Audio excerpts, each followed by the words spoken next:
Hello friends, welcome back to Pink's Kitchen Tamil. இன்னைக்கு நம்ம raw papaya curry எப்படி செய்யறதுன்னு தான் பார்க்க போறோம். இது ரொம்ப யூனிக்கான ரெசிபி, ஆல்சோ ஈஸியா பண்ணிடலாம். சோ இந்த ரெசிபியை பார்க்கறதுக்கு முன்னாடி இதுக்கு தேவையான பொருட்கள் என்னென்னன்னு பார்த்துட்டு வந்துடலாம். இன்னைக்கு நான் ஒரு காய் பப்பாளி எடுத்திருக்கேன். இது 1/2 கிலோ போல இருக்கு. இதோட டாப்பை கட் பண்ணிட்டு இதோட தோலை நீக்கிருங்க.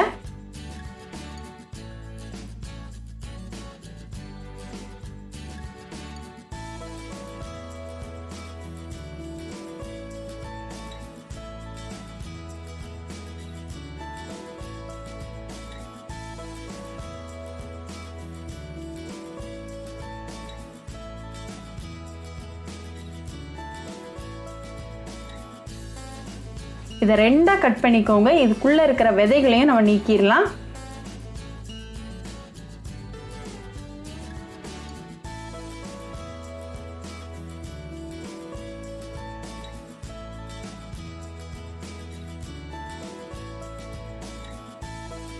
இன்னைக்கு நான் ஒரு பாதியை தான் யூஸ் பண்ண போறேன் இந்த ரெசிபிக்கு. இதை நல்லா கழுவிட்டு குட்டி குட்டி பீசஸா கட் பண்ணி எடுத்து வச்சுக்கலாம்.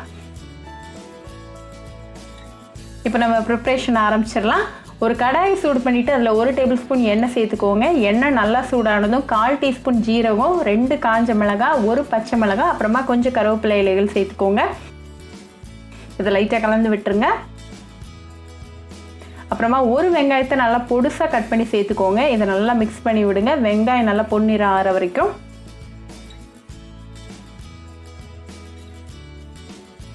இப்போ இது கூட ஒரு தக்காளியை நல்லா மெல்லிசா கட் பண்ணி சேர்த்துக்கோங்க. இதை ஒரு 1 மினிட் நல்லா கலந்து விட்டுருங்க.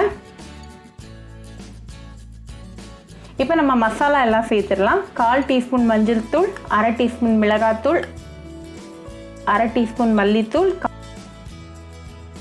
அப்புறமா 1/4 டீஸ்பூன் ஜீரகத்தூள். இது எல்லாத்தையும் நல்லா கலந்து விட்டுருங்க. மசாலாவோட பச்சை வாசனை கம்ப்ளீட்டாக போயிடணும். நான் இன்றைக்கி ஒரு 1/4 கப் அளவுக்கு மைசூர் தாலை 10 நிமிஷமாக தண்ணியில் ஊற வச்சுருக்கேன். இப்போ இதை நல்லா கழுவிட்டு தண்ணி எதுவுமே இல்லாமல் பருப்பை மட்டும் சேர்த்துக்கலாம். இதை நல்லா கலந்து விட்டுருங்க.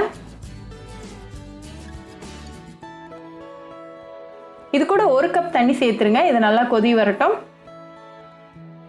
இது ஒரு 5 மினிட்ஸ் வேகட்டும். நம்மளோட பருப்பு வந்து பாதி வெந்துடணும் இந்த ஸ்டேஜில். இப்போ பருப்பு பாதி வெந்தாச்சு. ஸோ இந்த ஸ்டேஜில் நம்ம வெட்டி வச்சுருக்கிற ரா பப்பாயா உள்ளே சேர்த்துடலாம். அது கூட 1 டீஸ்பூன் உப்பு சேர்த்துக்கோங்க. நல்லா கலந்து விட்டுருங்க.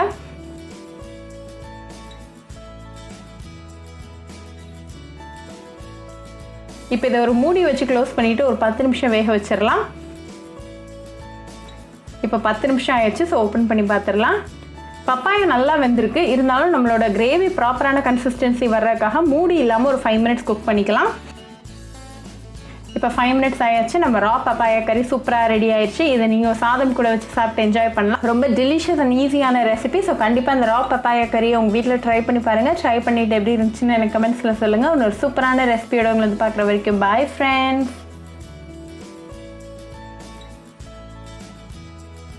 உங்களுக்கு இந்த வீடியோ பிடிச்சிருந்தா பிங்க்ஸ் கிச்சன் தமிழுக்கு லைக் பண்ணுங்கள், ஷேர் பண்ணுங்கள், கமெண்ட் பண்ணுங்கள் அண்ட் மறக்காமல் சப்ஸ்கிரைப் பண்ணுங்கள். கூடவே பெல் ஐக்கானையும் கிளிக் பண்ணிக்கோங்க. அப்போ தான் நான் போடுற வீடியோஸ் எல்லாம் உங்கள் நோட்டிஃபிகேஷனில் வரும்.